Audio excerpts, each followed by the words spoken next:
Hello again, everybody. So good to have you at our What Boys Need as Males conference. And Dr. John Gray, I'm going to introduce him. He is going to speak on his topics, and then I'll come in and we'll ask him questions. And it's such an honor, John, it's such an honor to have you here. People will know by way of introduction, people will probably know men are from Mars, women are from Venus. And then people may not know that John has written many, many other books. He co-authored with Warren Farrell, whom you just heard from, The Boy Crisis, many, many other books. John literally travels the world. I know when I talk to him, he's like, yeah, just back from China. So John literally travels the world, having this global conversation. And we're really honored to have you with us, John. And you take it away, and then I'll rejoin when you tell me to. Okay, thank you, Michael. Thank you, everybody. And thank you, Warren. What an amazing presentation. Warren and I have gone on a lot of walks together, and we find a tremendous appreciation because we spend our whole lives trying to understand the same subject. To a great extent, he looks at it from one point of view, which is dad-deprived boys, and I look at it as divorce and also single mothers and mothers who are not happy. Just recently, I've written a book called Men Are From Mars, Women Are From Venus for Women Only, which is how to be happy with or without a man. What I see as one of the biggest challenges for boys is every boy bonds with his mother for the first 7 years, particularly. And his self-esteem, his well-being, his happiness, his motivation is all dependent upon the presence of a loving mother.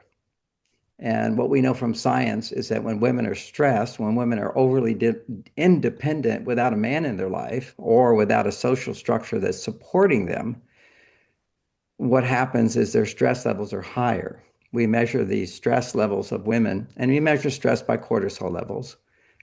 In the workplace, they're much higher than men's. And often when they come home, they go way up, whether they have a man at home or whether they're single. And if they have children, it goes up even higher. Uh, I think the book Second Shift talked about that. So we see as a crisis of mothers who feel they have to do a job all by themselves. What's interesting is that in more traditional relationships, even if the father is not present as much, we don't see all the problems that Warren has illustrated. Is that when he talked about the research shows at a certain level of income, you don't see those problems because the man's working hard to support the family. They're somewhat in survival mode.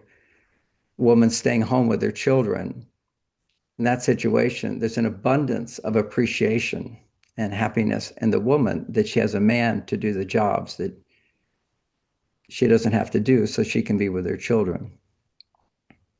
The world has changed a lot, of course. We're not going to go back in most cases to a more traditional situation. I was very fortunate in my life where I have that in my family, where I was able to provide for my family and create a loving relationship. But not everybody has that. And children don't get a chance to grow up with a happy mother. A stressed mother today is very common. And when a boy bonds with his mother who's stressed, he's going to have a lot of problems. And Warren has illustrated all those problems. And I'm just looking at from the other point of view. Every woman who's stressed also has a dad deprived. He's deprived of a father. Warren outlined the amazing benefits of if you do get a divorce. We know that children of intact families do better. Warren has that research. But the next level of ability to function in the world in a healthy way is all the things that Warren listed, which is families who live close together after the divorce, better communication, not complaining about the other partner, not having negative talk about the other partner, and harmonious relationships at a distance, which Sometimes fences create better relationships. But what's missing in that is a mother staying single. Now, I'm not saying women have to all go out and get married again, but it's very important for women to have a relationship with a man, not just women, not just um, being a part of a church, which is great, being a part of a community. So she's not just work oriented. When a woman is work oriented, she's going to produce a different set of hormones. And that's the whole theme of, I'll go into some of the basics that many people aren't aware of, which my research has helped me to understand, which is that when we look at the hormone stress, when you're producing cortisol, chronic cortisol, short-term cortisol, medium-term cortisol, adrenaline, all different stress reactions, what happens, and we know that women are experiencing more stress than men, and single women experience more stress. And you have more children, and you're a single woman, you're going to have more stress. This is just the reality of life today. And there's ways we can cope with stress.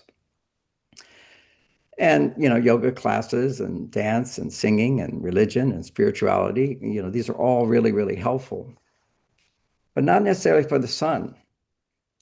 Because if a woman is not, and excuse this for being so direct, but if a woman is not using a man to be happy, which is a big theme for me, a woman needs to feel deep appreciation and gratitude for a man in her life. And if she doesn't have that, what appreciation does a boy feel? His father, who's absent, gone, wherever he is. Ideally, the mother has a relationship with the father. But if she doesn't have a relationship with the father, it's very important for her to have a relationship with a man. Because a boy needs to see his mom appreciating men, loving men, thinking men are wonderful. It's really hard to appreciate men when you don't depend on one. It's very important that, daily appreciation of a man's support has a huge impact on a boy feeling that, yes, I'm like my dad and my mom loves my dad. And that's how a boy learns to love. That's how a boy grows up learning how to love, is he's dependent on his mother's love. His dad's not there all the time. And certainly in more traditional relationships where the man's job was only during the daytime, the father would be home. And so there was a time for the father to be with the child. There's no doubt that we need more time, father to child. I was very fortunate in my marriage with Bonnie. When I wanted to marry her, I wanted a child. She already had 2 children from a previous marriage. And she said she wouldn't have a child with me. I said, but I want to have a child. And so she said, are you saying I have to have a child or you won't marry me? Women always ask trick questions. And I said, I think that's the wrong question. Let's look at the question, why don't you want to have a child? And let's explore all the reasons for that. And we did. And she said, look, I've got 2 children. The last thing I want is another man to leave me with the burden of caring for 2 children without help. I need help, and I don't know for sure I'll get that. I don't know if I can trust a man. I said, look, honey, I sincerely promise you, not only will I not leave you, which I never did leave her, she has now passed on, but I will be a 50-50 husband, and you can hold me to that 100%. And I'm so glad I made that promise, because having made that promise, as I became more successful in life, I was invited everywhere. She had the power. She said, you're traveling too much. I need your help. I said, okay, I made the agreement. I made the promise. And I got to experience what Warren is talking about, which is the joy of a father having time to spend with his children.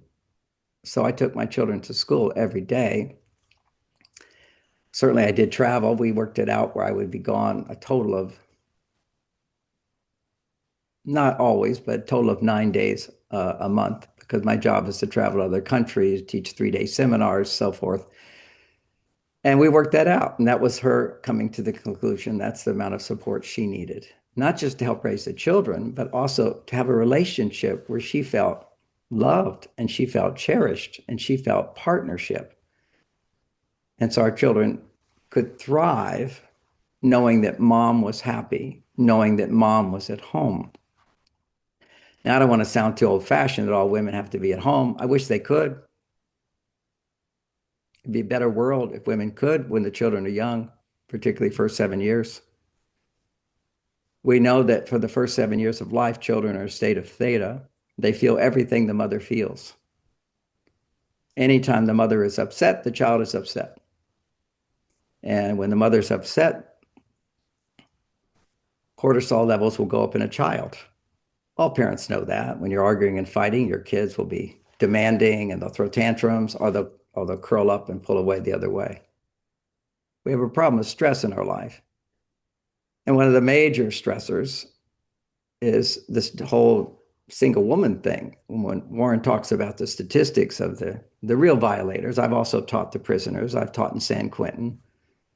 Every single case is traumatically deprived childhood, unhappy parents, divorce, violence, drug addiction, all that. Every case when I'm teaching in San Quentin to murderers and killers and people, rapists. I remember one case, just to sort of, for people who hadn't had that experience of dealing with killers. One man I was processing in the class, and what came out was the story of how he was a little boy and the mother and father were fighting, as that so often happens in homes today, because they don't understand how to communicate. They don't understand gender differences, which I'll get to that. So just a few insights on how men and women are different can stop all the violence in relationships. And we'll get to that. But mom and dad are fighting. They always fight. Dad's hitting mom. Little boy grabs dad's rifle to shoot dad. And the bullet goes through dad and kills him and mom. When he told that story, I was teaching a class, a healing class for the prisoners. They loved me until they had such a positive experience with me that they kicked me out. They told me that these guys are here not to have a good time. They're here to be punished. They all loved me. They wanted more classes with me. Part of what I did, which is I know that these men could not be healed without love. They were shut down. They had no touch with their feelings. We talk about hurt men, hurt others. It's hurt men who can't feel their hurt. The only way they can feel their hurt is to hurt others. And then they get a sense of who they are inside as hurt beings. It's the source of all violence. Is people who can't feel their hurt, can't let go of their hurt, can't find forgiveness. Then to feel their own self, they want to hurt others. Then they come alive for a brief moment. It's sad, but they didn't have any love in childhood. So yeah, this was an absent father for sure, but this was a very absent mother. This is a very unhappy mother. A boy having to shoot his father. It's a metaphor. Don't you see the metaphor here? To protect his mother from the father. He has to shoot the father. And he's left without a mother, without a mother's love. So the real essence of all of this is we need better relationships. And if we have divorce, it's not just having a harmonious relationship with the ex. It's about a mother getting her fulfilling her needs as a mother, as a woman from another man. If she doesn't get her needs fulfilled from another man, that little boy is going to try to be her man. Every little boy wants to make mom happy. And so many mothers will look to their little boy. It's like, you make me happy. Instead of another man makes me happy. Your job, little boy, is not to make me happy. That's the burden. That's why men are so hypersensitive today when their wives are unhappy. Every man will say when he wants a divorce, no matter what I do, it's never enough to make her happy. He's just repeating his childhood. He can't tolerate a woman being unhappy because he feels like he's a failure. Women don't understand this because, happy life, happy wife. Nobody says happy husband, happy life. We're very different. Boys are designed biologically to be providers, protectors of women. Little boys have it in them. And of course, if mom can be happy and she's not happy, she's stressed, all he experiences is failure, failure to feel successful in making mom happy. So this is a big source of stress. It's very sad. And which is why in my life, I'm totally committed to helping couples fall in love again, having couples have better relationships.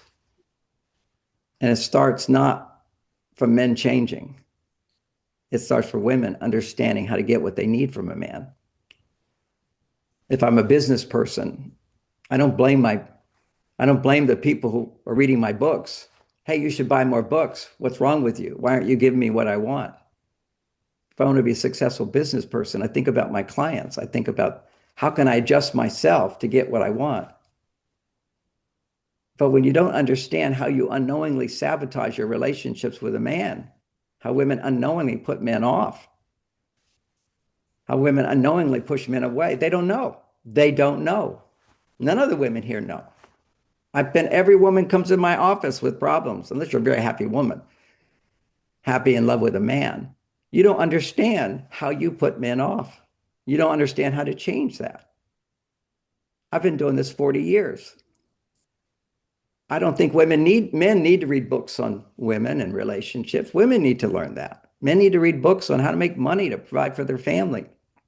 And then, of course, the add-on to that would be understanding women books. But, women, you can get everything you want from a man without him reading Men Are From Mars, Women Are From Venus. Although read it together, it will certainly help. That's why I've written 6 books this year, which will come out over the next 2 years, helping women understand they have the power. They make babies, they make boys, they're the creators. They don't know. Our society has guided us in the wrong direction. Blaming men? Are you kidding? Men are the guys who give their life, as Warren said, for their country. When you make a man your hero, when you know how to make a man your hero, he'll die for you. You make a woman her hero, she's not going to die for you. She'll die for her son. She's designed to love her children unconditionally. But she can't love her children unconditionally unless she has support in her life.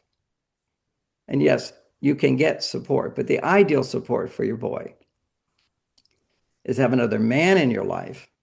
So you're loving men. Because if you're not loving men, all you have to do is love one man and you'll love all men. If you have one man in your life and you go, I can't love him. He's this way, this way. Well, men have those same qualities. So you've rejected half the world and you've rejected your son. Women are not aware of that. They don't know this. They don't know how they unknowingly sabotage the relationship with a man. So I wrote a book called Be Happy With or Without a Man. That's the first step. Then you learn why men fall in love and stay in love. You don't know that. You have no idea about that. Another book called How to Talk So a Man Will Listen. You don't know how to talk so a man will listen. This is where Warren and I go on fun walks together. We have our differences, but we love each other because we're both dedicated to bringing men and women together. And Warren's beautiful message is, how can you learn to hear criticism? My message is, how can you learn not to criticize? How can you communicate without criticism? How can you talk to a man without complaining, criticizing, trying to change him? Is love trying to change somebody? No. Love is accepting someone just the way they are. That's what relationships. Now, out in the world, I got to change people, whatever. But you search your life to find a soulmate, somebody who loves you. You learn how to love them just the way they are. You're not just in love, you're also friends. What's the different definition of a friend? Someone who delights, who's happy in your presence without any agenda to change you. Every unhappy woman I've met just wants to change men. That's what blame is. You should change. You should change. How about trying to love someone the way they are? But I understand women, but I want more. He's ignoring me. He's neglecting me. Every man starts out like 100%, and then he's 50, 100 miles an hour, and then it's 50 miles an hour, then it's 20 miles an hour. How do you bring that back? Why does that happen? Women don't understand. Science tells us women and men's dopamine receptors in the brain are completely different. Men need high stimulation in order to be motivated. Women need low stimulation to be motivated. That's why women are motivated all the time. But men are different. We need high stimulation, higher stimulation. If we don't get it from our mothers, then we're going to get it from our iPad. We're going to get it from our TV screens. We're going to get it from doing dangerous things. We need high stimulation. And therefore, part of the contribution I made to Warren's book, Boy Crisis, is the last 3, 4 chapters, primarily on ADD, attention deficit disorder. But what is attention deficit disorder? It's not something you need to give a child drugs for, first of all, but it's real. It's that when a boy experiences his mother is unhappy, mom and dad are fighting, mom and dad are hurting, that's danger. That's danger. That's dopamine stimulation. And so when that dopamine stimulation is present, it desensitizes. That's high dopamine stimulation. Mom and dad are fighting. Mom and dad are fighting secretly. Even if it looks good on the surface, they're fighting secretly inside, hating each other or resenting each other, feeling victimized by each other. Your children act out. The first book I wrote was called What You Feel You Can Heal. And one of my wonderful discoveries being a father was I noticed whenever my wife was unhappy, the kids would act out. What you suppress, your children will act out. You're pushing down your emotions. And all stress, by the way, is only the result. We think it's the outer world. The outer world triggers us. But the stress is always suppressing the emotions inside, not dealing with our emotions. Every therapist knows that. You come in, people are stressed, you help them explore their emotions, talk a while about their emotions. They feel better. Stress goes away. They feel heard. They feel understood. By talking about what's inside, the brain can process what's inside and stress goes down. When people push down. Well, another difference between men and women is that women suppress a lot more than men. We see this biologically. Under moderate stress, women have 3 times more emotional blood flow going to the emotional part of the brain. If we lived in a more traditional society, women would be going down to the river with 15 other women, pounding rocks, cleaning the clothes. I witnessed this when I was in Bali. I was in a hotel. I just saw like 20 women going down to the river. They're all like noisy, they're talking, they're banging the rocks, they're cleaning the things, they're complaining about their husbands, they're talking. And guess what? When women talk, their stress goes down because they feel heard, they feel seen. Well, men, they go on a hunting trip, they're not talking. They have an agenda, they have a goal. We're very different. We're very different. And now, I can say these things. People say, yeah, that's the past, but now we're the present. We're all the same. Baloney.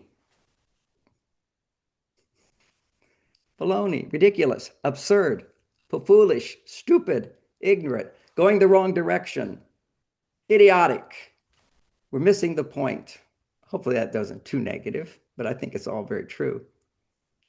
It's like when I started teaching Men Are From Mars 40 years ago, people said men are not different from women. Does it take much intelligence to understand how we're so different? So that's a battle I've been fighting for 40 years. So now I have all the research on it. Every page of my new book has 3 or 4 references to science, and science is our new God instead of common sense. And if we look at the biology, and this may be the most important takeaway for everybody today, the differences between men and women on a biological level. Remember the Supreme Court justice, a highly educated woman, couldn't even answer the question, how do you define a woman? Well, she did have a good definition. You have to talk to a biologist. Well, I'm not a biologist, but I research it. And it's all over the research studies are there, PubMed studies are there. So here's something most of you have never heard. Whenever a person is stressed, you can measure other hormones that are associated with that stress. So if a woman is making cortisol, her estrogen levels are too low. And when a man is experiencing cortisol, his testosterone levels are too low. When a man is experiencing high stress, his testosterone levels are too low and his estrogen levels are too high. And when a woman is experiencing cortisol, her estrogen is low, her testosterone is high. Real simple. This is ABCs, real basic plumbing. Now, let's look at when a man is not stressed, he'll be making 10 times more testosterone than a woman. And when a woman is not stressed, she's making 10 times more estrogen than a man. It's like a seesaw. If I get angry, most people used to think, well, most people do still think it, but the researchers understand that when a man is angry, which we don't want angry men in the home, when a man is angry, his testosterone is low. Everybody thought, oh, aggression, testosterone is high. Yes, I'm a very aggressive guy. I want to be the best-selling author in the world. I was for a while. I want to do it again. That's aggression. People go, oh, masculine aggression, terrible thing. Are you kidding? You want a bunch of wimps, baby boys who can't have goals and achieve and go out and save the world if somebody attacks us? We need to protect this world. You don't do that with nice, soft guys. But aggression doesn't have to be evil. Aggression can be considerate of other people. It just says, I'm going to be the best. I'm going to do what has to be done. I'm not going to think of anything other than achieving my goal, if necessary. All these books talking about, oh, aggressive men like they're bad. No, they're not bad. It's when aggression doesn't take into consideration other people or the environment or love. Masculinity, if necessary, you have to fight, but you fight only to defend. You fight with still having logic in mind if this is the last solution. So this is why Warren's talking about boys rough and tumble. You know, I was so lucky as a little boy. My mother, one of my older brothers, turned out to be a criminal. He was a brain scientist. He's got double PhDs, super smart. He's like a high school kid, and he got put in jail for using nitroglycerin to get. He blew up a wall in order to steal more nitroglycerin to build rockets. You know, he's a rocket scientist. So he went to a psychiatrist instead of going to jail. And the psychiatrist said he needs more father attention. So my mother listened to that. My dad also traveled a lot. So he didn't really get a lot of father attention, nor did I. Later, they learned after that exposure. But my mother decided to make sure, since my dad did travel, to sign me up with all these classes with men. So I studied karate. I was on the front of karate magazines. I studied judo. I studied boxing. I didn't like boxing. I didn't want concussions. So, you know, she's very wise. I remember when I was 13 years old, my mother said, Johnny, I have a surprise for you. I said, what is it, Mom? And she says, well, I'm going to tell you, we're going to go on a little journey. And she brought me to a field where a bunch of men were rolling newspapers. And she says, you're going to get a newspaper route. Because at our house, the previous newspaper boy that would deliver the papers had quit. So she knew there was availability. So she brought me there, and he said, oh, he's too young. He's 13 or some 14, 13, maybe 12. And so I couldn't get the paper route. And then my mother said, well, then I'll sign up for the paper route. I'm old enough. So my mother helped me with the paper route. But she sent me off to this man. She helped as well until I could drive my own car. She actually drove me on my paper route. But what she wanted was me to be dealing with, which what she would say later, a beer drinking man, a real man, not a wimp. You know, somebody who had to work hard with his hands, had to manage people, had to get jobs done.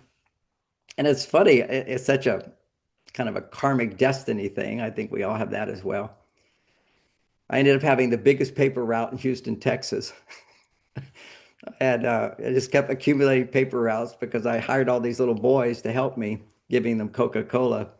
And we had a conveyor line, and we'd roll the papers, load them up in the car. Anyway, too much about me. But the point is, even today, when I'm signing hundreds of books, I feel like I'm still rolling those papers. It's our childhood is so formative and who we become as men. And I'm so grateful to have a mother who was always there, mother at home. And then it was no longer mother at home. I remember when she decided to have her career, she said she went to all her seven children, six boys. And this is the woman I never saw being unhappy. If you ask her why she's unhappy, she had a relationship with God. She always felt supported. And she also felt supported by my dad. He'd go to work every day. He never got angry at her. He was during the war, he was CIA, so he understood that everything the government does is corrupt. They lie. It's a corrupt world. So my dad would come home from his job and just yell at the TV. So he had his he had his moments with the TV, but never with mom. She was safe, and she knew that.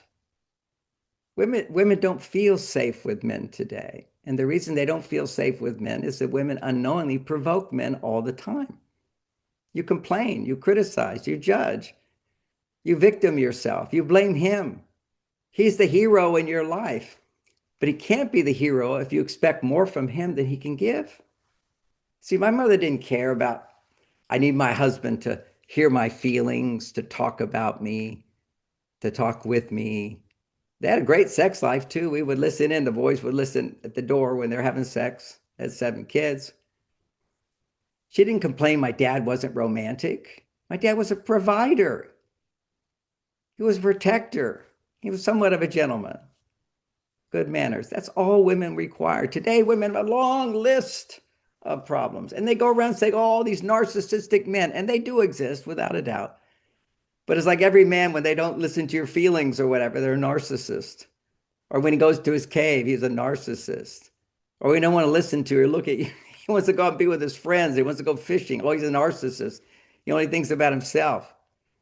Yet when women are unhappy, they come to me as a counselor. They want to leave a man. I said, why do you want to leave? They got 20 reasons. He doesn't do this. He doesn't do this. He doesn't do this. It's all me, me, me, me, me, me, me, me, me. What does a man say when he wants a divorce? Man, this is 40 years. No man other has been an exception of this. I take him to another room. I say, what's the bottom line here? He says, no matter what, I still love her. No matter what I do, it's never enough to make her happy. He's back to childhood. And of course, we know as therapists that everything comes from your childhood. It all really comes from Warren's point of view, an absent father. From my point of view, there's an absent father and there's an unhappy woman. And from my point of view, having had thousands of women and millions of women reading my books who all say to me, I haven't heard all million, but the ones who do talk to me, they say that changed their marriage. They just had to read the book, learn. Let me give you one example. There's so many examples.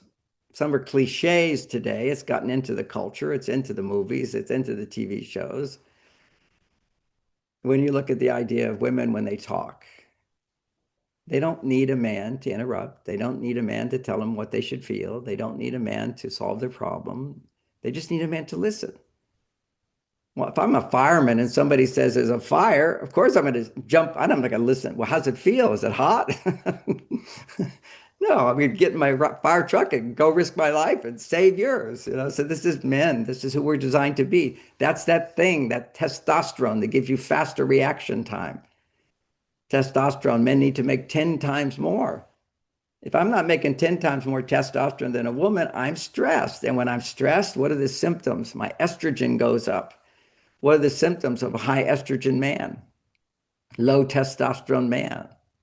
Irritability, grumpiness, passiveness, selfishness, anger, all the worst examples of masculinity is just low testosterone. from one perspective. This is, it's a mindset that creates it. We saw it during the pandemic, so much violence, so much divorce. Why? Because men couldn't work. Men have to build their self-esteem not based on a woman. We have to have a job. We have to be serving the world. We have to be contributing. We have to be paid for that. Builds our self-esteem. Then when you feel good as a man, you've taken care of yourself. Now you can be with a woman and you're not dependent on her happiness to feel good about yourself. You get to depend on her happiness to feel better about yourself, but you're not depending on it to feel good about yourself. One of the themes, the first chapter of my book, I was just giving a talk on YouTube. I couldn't get beyond the first page, which is women suffer only when they depend too much. That's it. Whenever you're suffering, you're depending on something too much. Real simple concept. But does that mean you don't depend at all? No, it just means depend too much. If you don't depend on a man at all, why is he with you? Men want to be with a happy woman. A man wants to be with a woman that he makes happy. I want to come home and feel my wife is grateful that I'm in her life, that I'm providing for her, that I have significantly improved her life. And if I don't feel I've significantly improved her life, my testosterone goes down. I can't rebuild it. So you see so many men, their testosterone goes down as they get older. We think it's the norm. Are you kidding? I'm 74 years old. My testosterone's 50% higher than it was a young man. I have the best sex life I've ever had in my life. Why? I'm accomplished. I feel good about myself. I've got a happy wife. I'm remarried again, all that stuff. We're just turned everything backwards. Everything in our lives is upside down. When you're blaming a man for your unhappiness, women, wake up. You're unhappy. He's not making you unhappy. If a man's unhappy about my wife, she's not making you unhappy. We're all responsible for this, for how we feel. That's ABC therapy. And yet we keep making men wrong for women being unhappy. And I know men are awful sometimes, without a doubt. There's no question about it. But we don't look at what provoked it. What made him violent? Well, the first step, we saw San Quentin violent guys. It's an unhappy mother, no doubt about it, with a dysfunctional father. Like Warren says, if you don't support one, the other doesn't get supported. You can't take it apart. A boy has both a male, female side. And I know we're talking about boys here, but look at the plight of girls. If mom doesn't trust a man, if mom doesn't have a man in her life, how can a girl ever learn to trust a man? How can a girl ever see the greatness of men, the nobleness of men, the dignity of men, the selflessness of men? And narcissistic men, are you nonsense? They do exist without. It's a mental illness, but it's very rare. Narcissism. A man throughout history, what have we done? We've done dirty jobs. We did the difficult jobs. We did the dangerous jobs. We didn't complain. We didn't whine. We did it and we came home and a woman was so grateful. That's what brought out the best in a man. That's what motivated him. That's why men are happy to do the dirty, dangerous, and difficult, because we need a woman's love. And we can't feel a woman's love unless we do something that she needs.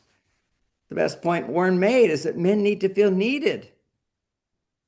He said, look, if your country needs you, these guys will just go off and kill themselves. Women aren't doing that. And rightly so. That's not their role. Women, when they come for counseling, they're always, I sacrifice, I'm a victim, I give this, I do this, oh, I don't get back. That's because you're not designed to sacrifice. Men are designed to sacrifice. I can be totally selfless as long as I get paid. And in the world of finances, it's in the outer world, I need to get paid. Why do I need to get paid? So I can give to my family, give to my children. But why do I do it for them? I also need to be fueled. I need to feel needed. And so that what I provide, she then appreciates. She then trusts me. She then depends on me for what I can provide. In my new book, I had these 2 chapters, they're beautiful chapters. What can you get from a man and what can you not? If you're thinking they get everything that women think they can get from a man, they're going to think he's a narcissist because he's not your girlfriend. He's not going to ever be your girlfriend. He's going to be a man.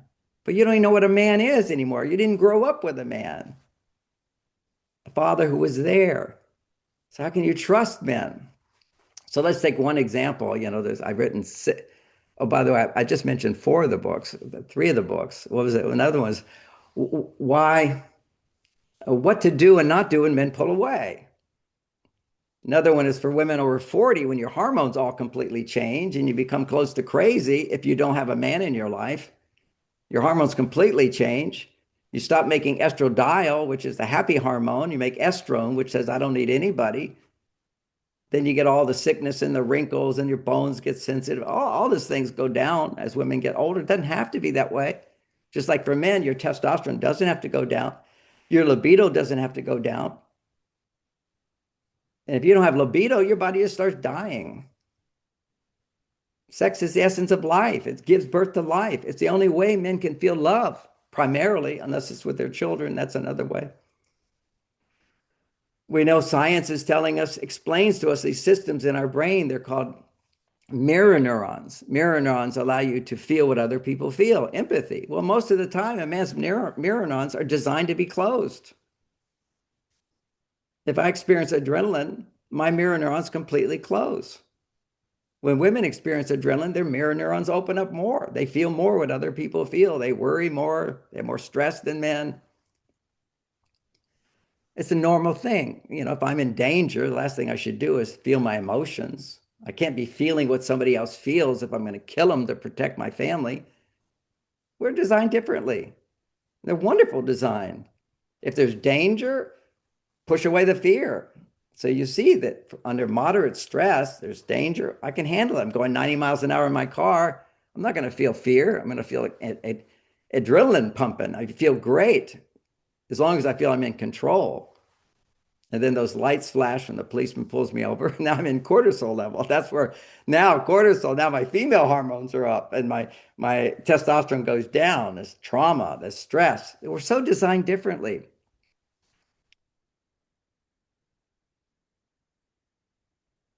So I want to understand, I want to come back to this basic idea that for men, they need to be making 10 times more testosterone than a woman. What makes testosterone in a man? Feeling successful.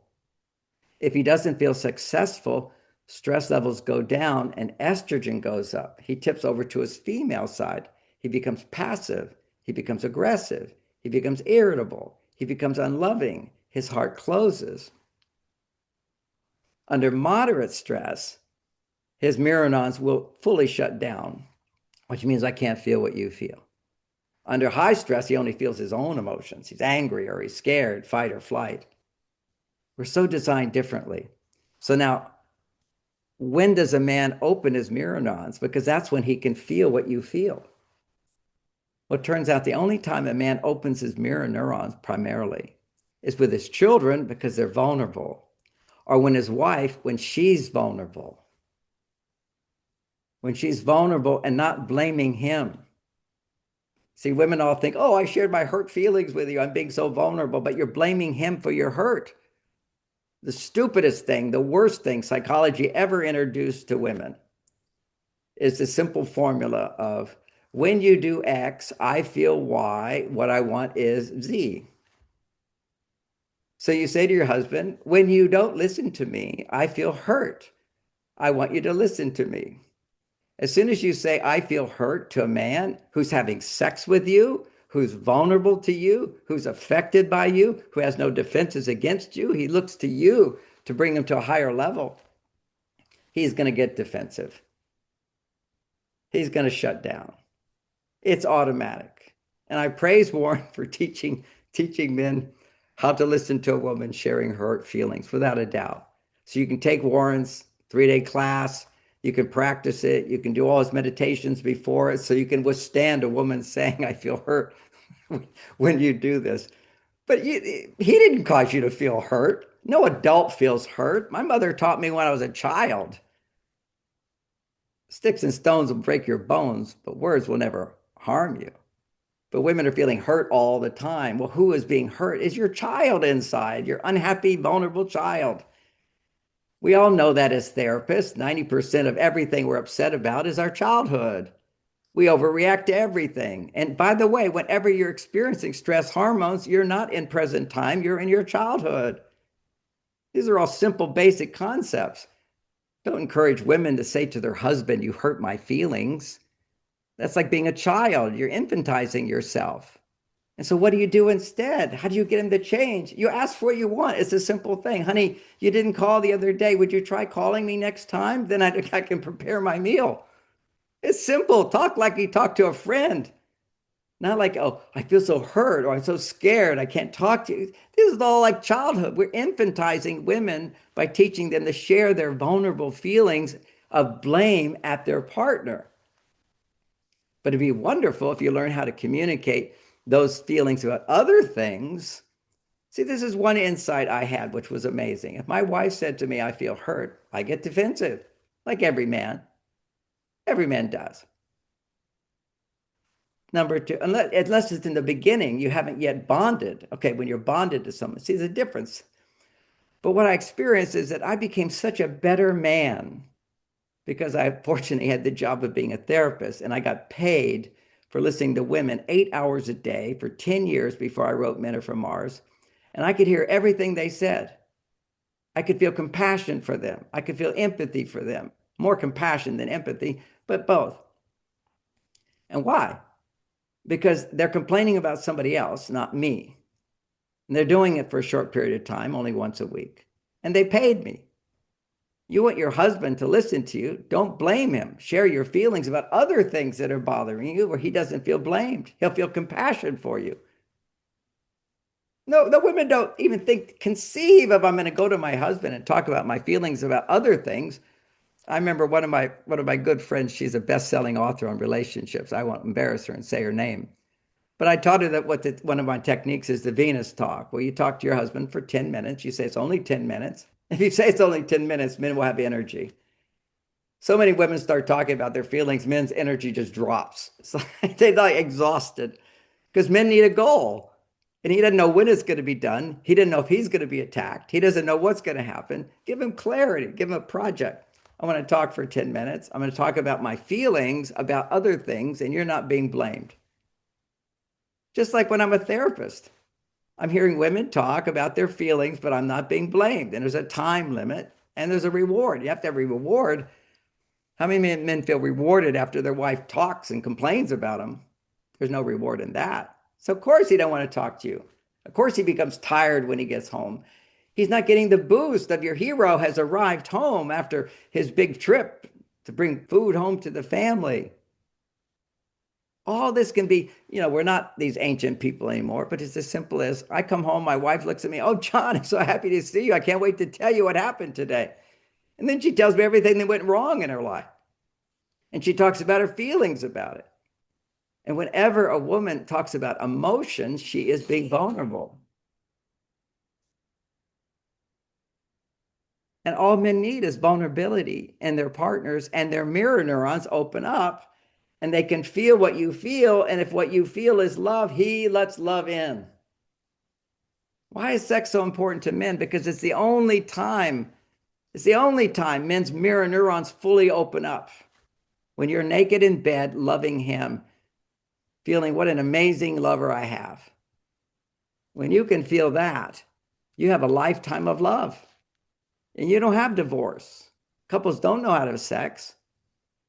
Men need to be trained without a doubt. But guess what? Even without training, you can ask for what you want. The whole thing is learning for women, not criticizing men, not telling them what to do, but asking for help. What is it that women need most in this world today? They need help. And yet what you see women saying is, I don't need a man. I can do it all myself.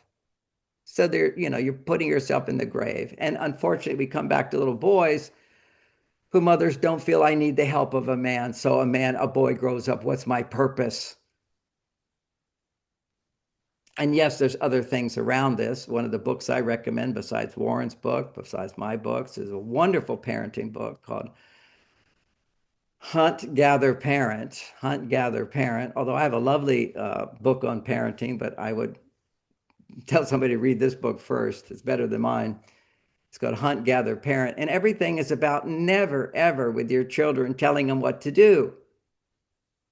You say, if you do that, you're going to get hurt. If you walk in the street, you're going to get run over by a car and die. If you put your finger there, you'll get electrocuted and then look away. Let children make their own decisions instead of being telling them what to do all the time, telling them what to think all the time. They're geniuses. They're so much smarter than you. They don't have all the data. They can learn languages. Their brain's developing. We get in the way of that. So that's a wonderful book. But what I'm bringing it up only because it's the same thing you say to a child, not telling them what to do. This is what women have to learn, not with their children, but with their husband. Don't tell them what to do. Ask for help. It's the biggest complaint men have if they come to me for therapists. Okay, when I observe their relationships, men aren't that great at their complaints. All men will do is mirror her complaints. And if you say, "Oh, you never take me out, you never do this," he says, "Yeah, but you don't do this and you don't do this." Men will mirror it all back, equalize, equalize. Otherwise, men don't have all these complaints. The only complaint men have really is my wife's not happy. And women have a long list of complaints. But when you list your complaints, he will mirror them. But if you don't have complaints, he will mirror that. He will be devoted to you. And when his mirror neurons open up, what the science shows us is that the empathy part of the brain is only 50% active like a woman's. Only 50%. Prefrontal cortex activity increases. For women, when they're empathizing, there's hardly any prefrontal cortex activity. Blood flow goes to the back part of the brain. For men, it goes to the front part of the brain and the middle part of the brain and active part of the brain. And that's where you get something men can give that women cannot give, and that's devotion. They can give it to their children, but men can give it to a woman. That's why men will give their lives for their country or whoever needs them. Because what men need most is a woman who needs him, not a woman who needs more from him and blames him because she's not getting what she needs. A woman who's saying, "You are giving me what I need." And what would the symptoms of that be? And these are the symptoms of estrogen going up.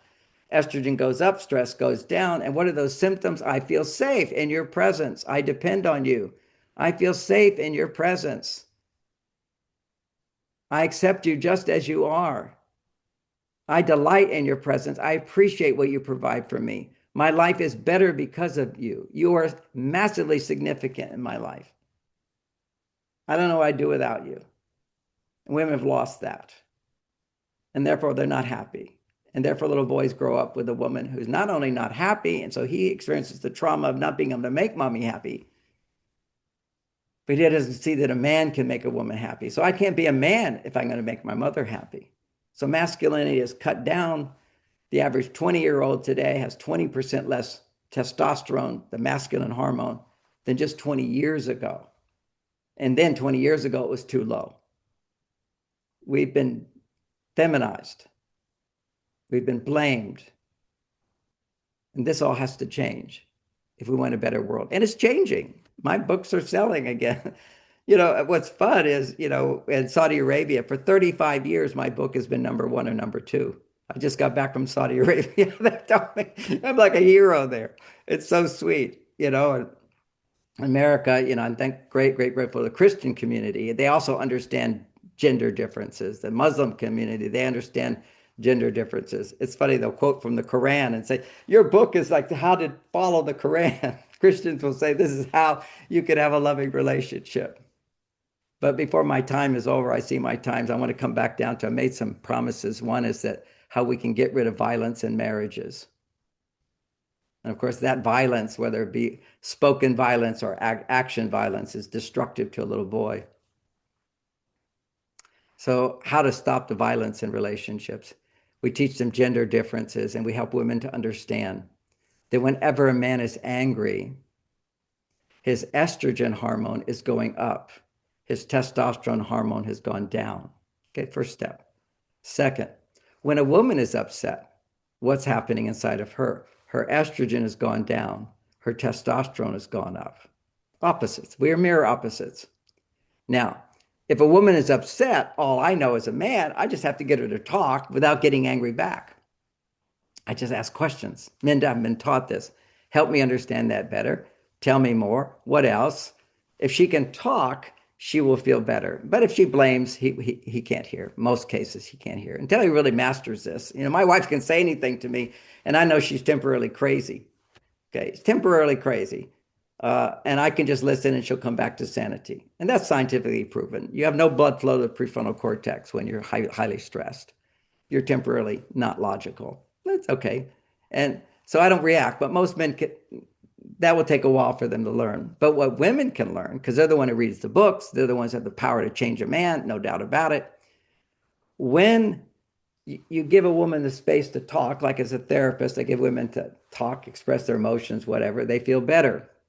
Stress John, goes down. Almost done with this one. Almost John, done. we need to end. Okay. So a quick Yeah. point. Quick point.